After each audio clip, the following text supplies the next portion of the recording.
बिस्मिल्लाहिर्रहमानिर्रहीम, अस्सलाम वालेकुम। आप यूट्यूब चैनल देख रहे हो, मेरा नाम है अब्दुल रहमान। नाज़रीन, आज 13 अप्रैल है, 11वां रोज़ा है और बुध का दिन है। आज इमरान खान साहब का पेशावर का जलसा है और आज इमरान खान साहब वहाँ नए ऐलानात करने जा रहे हैं और अपनी कौम के लिए एक नया जो है वो देने जा रहे हैं। और जिसमें आज पेशावर का जो जलसा होगा पाकिस्तान की और पेशावर की तारीख का सबसे बड़ा जलसा होगा, क्योंकि पिछले कुछ दिनों में जिस तरह पाकिस्तान की आवाम ने उस हक़ को अदा किया है जो इमरान खान साहब चाहते थे कि मेरी आवाम मेरे साथ खड़ी हो, और अवाम जो है उसने उसको पूरा किया उस बात को। और अवाम जिस तरह पिछले 2-3 दिन में इमरान खान साहब के हक़ में निकली है और खड़ी हुई है उनके साथ, इस टाइम पाकिस्तान के जितने आला ओहदेदारान हैं और जितने पाकिस्तान के इदारे हैं और जितने पाकिस्तान के थिंक टैंक्स इस्टेब्लिशमेंट है, उन सबको पता चल गया है कि अवाम इस टाइम क्या चाह रही है और अवाम का मूड क्या है और इस निज़ाम को अब किस तरफ लेके जाना है। तो आने वाले दिनों में, मैंने जैसे आपको कल भी अपने ब्लॉग में बताया था कि ये हुकूमत 4 से 6 माह मैक्सिमम है, ये चल पाएगी, इससे ज़्यादा ये नहीं चलेगी। और इसके बाद मुल्क को इलेक्शन की तरफ जाना पड़ेगा, क्योंकि अभी बजट देना पड़ेगा। जून में बजट है, उसके बाद लाज़मी मुल्क इलेक्शन की तरफ चले जाएगा। और इसके साथ-साथ मैंने आपको ये भी बताया था कि नून लीग, पीपल पार्टी हो, फिर एमक्यूएम हो, इन सारी जमातों में लड़ाई जो है वो शुरू हो चुकी है, लेकिन अभी वो सामने नहीं आ रही और मीडिया पे नहीं आ रही, क्योंकि इन्हें पता है कि अगर ये बातें सारी जो हैं मीडिया के ऊपर आ गई तो हम तो पहले 2-4 दिनों में ज़लील हो जाएँगे, तो हमारे पल्ले कुछ भी नहीं बचेगा। ऊपर से जो एक ये इम्पोर्टेड हुकूमत नामंजूर का ट्रेंड जो है वो वबाले जान बना हुआ है इस हुकूमत के, इस इम्पोर्टेड हुकूमत के। वो ट्रेंड ही नीचे नहीं आ रहा और इतने परेशान हैं जितने भी ये हुकूमती हल्के हैं, वुज़रा हैं, शहबाज शरीफ साहब हों, ज़रदारी साहब हों, ये जितनी भी एक इम्पोर्टेड हुकूमत है, ये सारे इस टाइम इतना परेशान है कि ये ट्रेंड जो है ये हमारी पता नहीं जान ले लेगा या क्या बनेगा। तो आज ये सारी तफसीलात के ऊपर बात करेंगे। और इसके साथ-साथ न्यूयॉर्क टाइम्स की एक खबर है, बोरिस जॉनसन को एक फ़ाइन किया गया है बरतानिया में, और ये कितना बड़ा फ़ाइन है जो उनको किया गया है। और जिस डेमोक्रेसी की हमारे मुल्क में मिसालें दी जाती हैं और कहा जाता है कि जमहूरियत को जो है फलने-फूलने देना चाहिए और जमहूरियत जो है वही इस मुल्क की जो है तरक्की का वाहिद हल है। तो बाहर की जमहूरियत और जिसको जमहूरियत का बाप कहा जाता है और जिन्होंने जमहूरियत बनाई है, ब्रिटिश को कहा जाता है मदर ऑफ डेमोक्रेसी। तो जो लोग जमहूरियत, जिन लोगों को जमहूरियत, जो इस सेटअप को बनाने वाले हैं, उस मुल्क में जमहूरियत कैसी है और उस मुल्क में आइन का और कानून का किस तरह तहफ़्फ़ुज़ किया जाता है, बेशक वो आपके मुल्क का वज़ीर आज़म ही क्यों ना हो, तो उसको फ़ाइन कर दिया जाता है और उसको सज़ा दी जाती है। तो बोरिस जॉनसन को है जो अभी फ़ाइन पे करना पड़ा, आपको बताएँगे कि वो किस बात पर उसको फ़ाइन पे करना पड़ा है।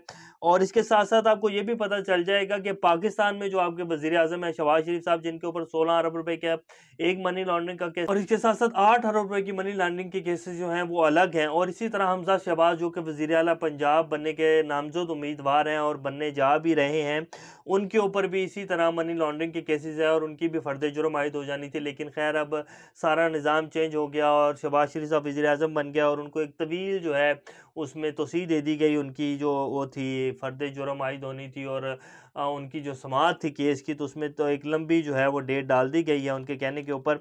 तो ये खैर पाकिस्तान में ही होता है। इसके साथ-साथ एक्सप्रेस ट्रिब्यून की एक खबर है कि पाकिस्तान को इंडिया और अमेरिका ने एक नया जो है तोहफ़ा दे दिया है। इस नई जो गवर्नमेंट आई है, इम्पोर्टेड हुकूमत जो आई है, उनको नया जो है फर्स्ट जो है एक रिलीफ़ पैकेज दे दिया गया है और एक नया मुतालबा कर दिया गया। और वो मुतालबा क्या है? अगर इमरान खान साहब होते तो ये मुतालबा इंडिया हो या अमेरिका हो कभी भी ना करते। तो ये इस गवर्नमेंट के ख़िलाफ़, इस गवर्नमेंट के हक़ में ये एक बड़ा रिलीफ़ पैकेज जो है वो दिया गया है अमेरिका और इंडिया की तरफ से। वो बताएँगे कि क्या दिया गया है।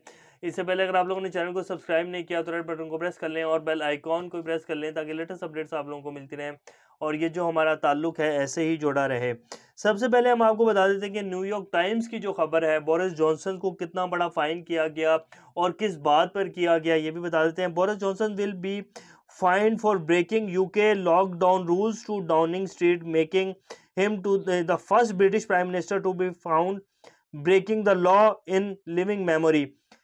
बोरिस जॉनसन साहब जो हैं उनको लॉकडाउन जो है उसकी खिलाफ वर्जी, यानी कि जो कोविड-19 के दिनों में लॉकडाउन की जो कुछ पाबंदियां लगाई गई थी लॉकडाउन को लेकर, तो उन पाबंदियों की कुछ खिलाफ वर्जी के ऊपर बरतानिया के जो वज़ीर आज़म हैं बोरिस जॉनसन, उनको फ़ाइन किया गया है और उन्होंने वो फ़ाइन पे किया और उन्होंने एक लॉ ब्रेक किया था जिसके ऊपर उन्हें फ़ाइन किया गया है। ये है बरतानिया, जो मदर ऑफ़ डेमोक्रेसी, और जो डेमोक्रेसी और इस पूरी जमहूरियत को बनाने वाले हैं, जिसको हम लेके फ़ॉलो कर रहे हैं। और हमारे जो वकील हज़रात हैं, जो कि गोरे की टोपी लेकर, गोरे की कैप लेकर जो है हलफ़ लेते हैं, आपने देखा हो, अगर शायद हमारे जितने भी जस्टिस हज़रात हैं, ख़ास तौर पे जब भी वो हलफ़ लेते हैं, तो वो ख़ास तौर पे ऊपर गोरे की कैप, वो गोरे की एक विग पहनी हुई होती है, तो तब वो हलफ़ लेते हैं। तो उन्होंने तो अपने प्राइम मिनिस्टर को जो है एक लॉ ब्रेक करने के ऊपर, एक छोटा-सा लॉकडाउन का लॉ है, जो कि एक प्रॉपर लॉ भी नहीं है, कानून का हिस्सा भी नहीं है, तो उस लॉ को ब्रेक करने के लिए जो है फ़ाइन कर दिया। तो हमारे मुल्क की जो अदालतें हैं, वो रात को 12 बजे लग जाती हैं, और 16 अरब रुपए का एक मनी लॉन्ड्रिंग का केस है। एक साबित मुजरिम जो है, जिनके ऊपर फ़र्द जुर्म आयद होनी है, उनको जो है उनके लिए स्पेशल जो है प्रोटोकॉल दिया जाता है उन्हें, और फिर कहा जाता है कि इस अदम-ए-एतमाद को कामयाब बनाओ। रात को 12 बजे अदालतें लग जाती हैं, और उसके ऊपर खुद नोटिस भी ले हो जाता है। लेकिन जो मुजरिम है, और जो उसके ऊपर केसेस हैं, और फिर अब उनको खैर सफारती पासपोर्ट भी अलाउ कर दिया गया है शहबाज शरीफ साहब को। तो ये हमारे मुल्क का निज़ाम है, और ये हमारे मुल्क की जमहूरियत है, और जिसको हम बड़ा फ़ॉलो करते हैं, और कहते हैं कि जी इसी जमहूरियत से पाकिस्तान ने फलना-फूलना है। और उसके तहत हमारा जो अदालती निज़ाम है, वो भी आप सब लोगों के सामने है। पिछले ये 1 हफ़्ते 10-15 दिन के अंदर जिस तरह हमारे अदालती निज़ाम के कपड़े उतरे हैं, शायद पाकिस्तान की तारीख़ में पहले नहीं उतरेंगे होंगे। और एक शायद तब भी हमारा अदालती निज़ाम बहुत ज़्यादा वो नंगा हो गया था पूरे मुल्क के सामने, जब उन्होंने कहा था कि जिस जस्टिस का फ़ाइज़ ईसा साहब का जो केस है, जस्टिस कोई भी हो, उनके उनके बच्चों को और उनकी मिसेस को कोई नहीं पूछ सकता कि जी उनके पास ये जो पैसा आया है, उनका उससे कोई लेना-देना नहीं है, तो उनसे कोई सवाल नहीं होगा।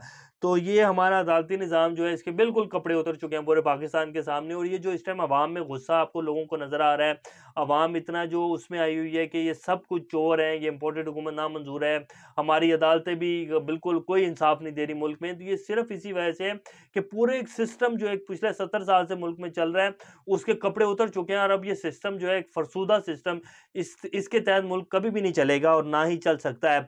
तो अब इस चीज़ को बदलना पड़ेगा कि डिक्टेशन बाहर से आई, और नामज़द वज़ीर-ए-आज़म को उठा के साइड पे कर दिया जाता है, तो ये अब सिस्टम नहीं चलेगा।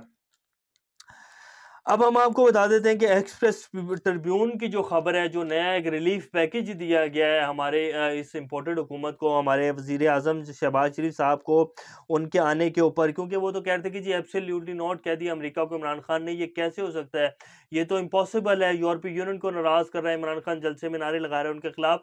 तो अब उनके लिए पहला जो गिफ्ट है ना अमेरिका का और इंडिया का, वो पाकिस्तान के लिए आ गया है।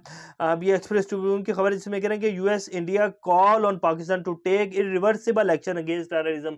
उन्होंने पाकिस्तान को एक दफ़ा दोबारा कह दिया कि जी आप दहशतगर्द मुल्क हैं, और आपको रिवर्सिबल जो है, आपको दोबारा एक्शन लेना पड़ेगा, रिवर्स एक्शन लेने पड़ेंगे अपने मुल्क में टेररिज्म को ख़त्म करने के लिए।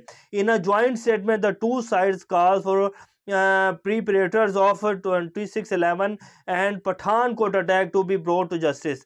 तो अमेरिका और इंडिया के वज़राए ख़ारजा ने एक जॉइंट स्टेटमेंट में ये कहा है कि जी पठानकोट में जो हमला हुआ था, उसका इल्ज़ाम पाकिस्तान के ऊपर लगाया गया था, तो उसकी दोबारा से रिवर्सिबल एक्शन लिया जाए, और पाकिस्तान को अपने मुल्क में जो दहशतगर्दी है, उसके लिए दोबारा से एक्शंस लेने पड़ेंगे। तो ये पहला तोहफ़ा इंडिया और अमेरिका की तरफ से आ गया है।